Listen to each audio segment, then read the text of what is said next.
সবাইকে আমার অনেক অনেক শুভেচ্ছা, ভালোবাসা, আদর, স্নেহ সব কিছু নিয়ে ফিরে এলাম আমি আমার ফেসবুক পরিবারের কাছে আমার জীবনের তৃতীয় পার্ট নিয়ে। তো আমি এর আগের দ্বিতীয় পার্টে শেষ করেছিলাম যে আমি ক্লাস 2-এ উঠেছি। এবার তারপর আগেরটা বলতে হবে।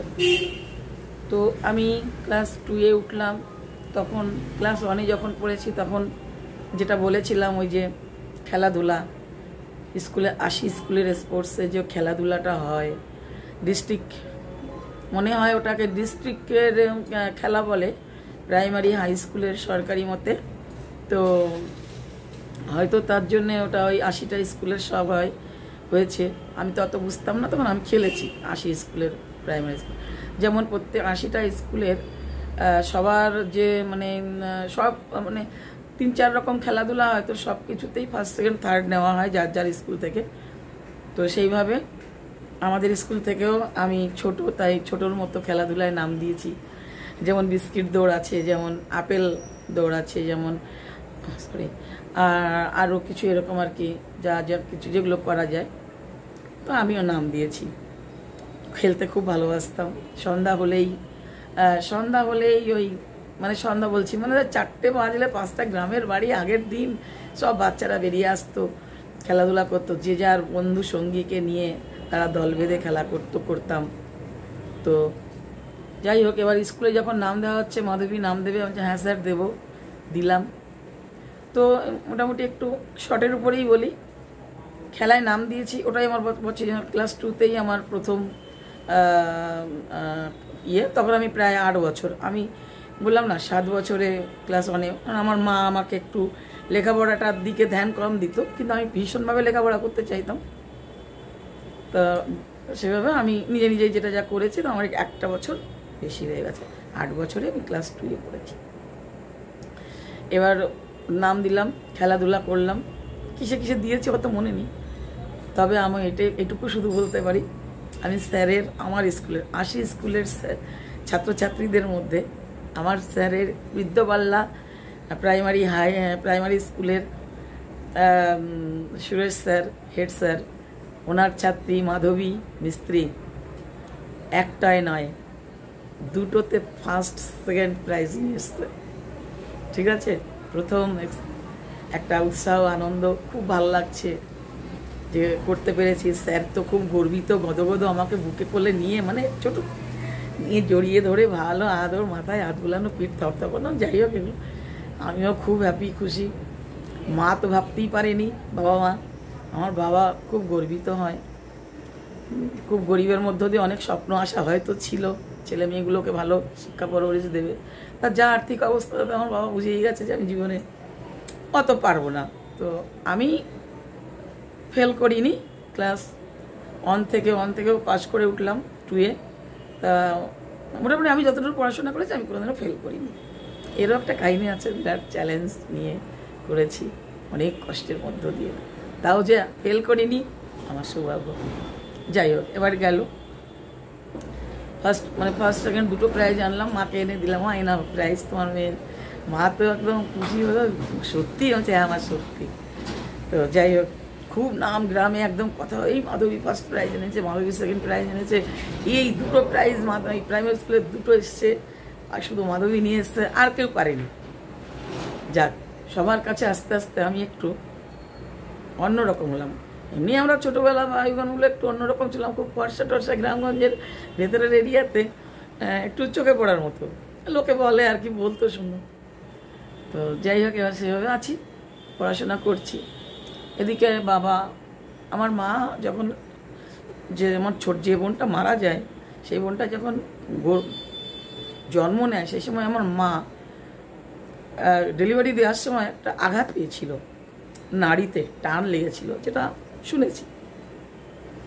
সেটার থেকে আমার মায়ের একটা রোগ হয়ে যায়, আমার মায়ের অল বডি কাঁপে, তারপরে কেমন যেন করে, আমরা মনে করি কি এই বোধহয় মা মরে যাবে, কান্নাকাটি পড়ে যেত, ভয় পেতাম। বাবা প্রচুর চেষ্টা করেছে। আমার মা দেখতে খুব সুন্দর ছিল, আর বাবা দেখতে রাজপুত্র ছিল। আর বাবা বাবা মাকে ভীষণ ভালোবাসত। আর এমনিতে খুঁটিনাটি সংসারে হতো, অভাবে যা হয় অত তো বুঝতাম না, তবে দেখে দেখে বড় হয়েছে, মাঝে মধ্যে খুনসুটি হয়, তো কারণ অতটা বুঝি না, বুঝি হয়তো সংসার টানার চাপ। এদিকে আমরা 4টে ভাই বোন, বাবা মা 6টা লোক, খুবই কষ্ট হয় বাবার। তো যাই এবার দেখে দেখে এবার আমি ওই যার জন্যে মানে যেহেতু ওই আমার মা অসুস্থ থাকতো, আমি আবার ওই ছোটোবেলা থেকে আমার ছোটো বোনগুলোকে দেখে শুনে রাখতাম, কোলে নিতাম, ছোটো বোনটাকে কোলে নিয়ে হাঁটতাম, এখানে ঘামাচির মতো হয়ে যেত কোলটায়, থাকতাম তো একটা প্যান্ট পরে খালি গায়ে মোটামুটি, আর বাচ্চা ঘেমে ঘেমে ঘামাচি হয়ে যেত, মা আবার পাউডার লাগিয়ে দিত, না নিলেও হয় না, মা কী করবে। আর এর মধ্যে আর একটা ইম্পর্টেন্ট পয়েন্ট বলি, যেটা আমি পরে বুঝেছি, আমি জানতাম না, আমার বাবা আবার আমাকে একটু লক্ষ্মী মনে করে সংসারে। মানে আমি আসাতে বাবা যেমন বাবার ব্যবসা বাণিজ্য একটু ভালো লাভ, বা বাবা এরকম বলেছে, এটা কি করে বুঝি যে কখনো বাবা যদি ফসল আবাদ লাগাতে যেত, ধান একটু ছিল জমি 1 বিঘা 2 বিঘা, তো ধান লাগাতে গেলে বাবা আমাকে নিয়ে গিয়ে প্রথম গাছটা লাগাতো, চল মা তুই আগে প্রথম গাছটা লাগা। তা আমি লাগাতাম, আগে আমি পুঁততাম মাটির মধ্যে, জল কাদার মধ্যে, তারপর বাবা লাগাতো। বাবা টাকা দিয়ে আর লাগাতো না, নিজেই করতো। আমার মেজো বোনও যেত, আমিও যেতাম, আমরা সবাই মিলে বাবা শিখিয়ে দিত, 3-4টে গাছ নিয়ে গাছ মাটির মধ্যে পুঁতে দিতে হয়, এরকম আঙুল দিয়ে টিপে দিতে হয়। তো এইভাবে করেছি আর কি। গেল তা আমি আবার একটু এই মা অসুস্থ থাকতো, একটু রান্না বাড়া করতে হতো, ওই ছোটো বয়সেই টুকটাক সিদ্ধ ভাত বলো বা যাই বলো না কেন একটু করতে হতো, খেতে দিতে হতো। তারপর আমি আবার একটু প্রচুর পরিমাণে পরিষ্কার পরিচ্ছন্ন, ও প্রচুর মানে পরিষ্কার করে সাজতে ভালোবাসতাম। আমি ওই ছোটো বয়সেই আমি উপর নিচে দুদিকে কাজল করতাম। সবাই বলতো বাবা সেই দেশলাইয়ের কাঠি দিয়ে, এটাও বুঝতাম না যে ভারত ঢুকে যেতে পারে চোখে, সাজতাম। তারপর ক্লাস 2 থেকে 3-তে উঠলাম। এবার 3-তে উঠে তখন আরেকটু বড় হলাম, তো এই আমাদের রথের মেলা হতো গোপালনগর হাট যেখানে বসে তার পাশে, গোপালনগর বাজারে, সেই 7 মাইল হেঁটে যেতে হবে, তারপর সে রথের মেলা পাবে। তো ওখানে তো কিছুই তো ছিল না, গরিব, না লিপস্টিক আছে, না ছোটোবেলায় দেবে। আমি ওদের আলতা উপর নিচ দুদিকে লাগাই। আমি দেখেছি সে সময় মায়েরা 1 ঠোঁটে লিপস্টিক লাগাতো। এবার আমি আবার বোধহয় সিনেমা টিনেমা টুকটাক কিছু দেখেছি কোনো জায়গায়, কোনো টিভিতে, কারুর থেকেছে, গিয়ে তো বসে পড়তাম একদম সব দল ধরে। তো তুমি উপর দুদিকে নেয়, আমি আবার দুদিকে নিতাম। এই মাধবী তুই কি করছিস, কেউ বলতো আরে তুই কি রক্ত লাগিয়ে এসছিস না কি করছিস, মানে আমি লিপস্টিক লাগিয়েছি, ছোট মানুষ তো, আমি সেজেছি। যাই হোক, এইভাবে আমি খুব শৌখিন সাজুনি। সাবান, শ্যাম্পু তো সময় না, আমরা মাটি দিয়েও মাথা ধুয়েছি, মাটি দিয়ে মাথা ধুলে মাথা পরিষ্কার হয় গ্রামগঞ্জে। এবার তিল আছে গ্রামেতে, তিল গাছ হয় গরমকালে, গরমের সময় তিল পাতা চটকে নিলে মাথা গরম কাটে, ওটাও করেছি। আর পিস সাবান বলে না, পিস সাবান, আমার বাবা গরিব, পিস সাবান এনে দিত, ওই দিয়ে মাথা ধুতাম। কিন্তু আমার একটু সেন্টেড সাবান ভালো লাগতো, তা আমি লুকিয়ে টাকা পয়সা ইয়ে করে আমি ছোটো ছোটো আগে জেন্টেল সাবান ছিল, হামাম ছিল, রেক্সোনা, হামাম, জেন্টেল, তারপরে অত্যন্ত সুগন্ধ ছোটো ছোটো পাওয়া যেত। আমি ওই সাবান কিনতাম বাবার পয়সা চুরি করে করে, লুকিয়ে নিয়ে। বাবা যদি আইসক্রিম খেতে দিত, হ্যাঁ তখন তো 2 নয়া 3 নয়া 5 নয়া অবধি তো আইসক্রিম ছিল, তো সেখান থেকেও টাকা পয়সা আমি ইয়ে করতাম, মানে একটু রাখতাম সাবান কিনে। এবার মা বলবে হ্যাঁ তুই কোথায় পেয়েছিস, কী করেছিস, তো আমি পাড়ার যারা খুব ভালোবাসে সেই বৌদির ঘরে রেখে দিতাম। তো মা আবার সেন্ট পেলে তখন ভাই তুই কোথা থেকে লাগালি, কী লাগালি, ওই বৌদির অমুক দিদি রে।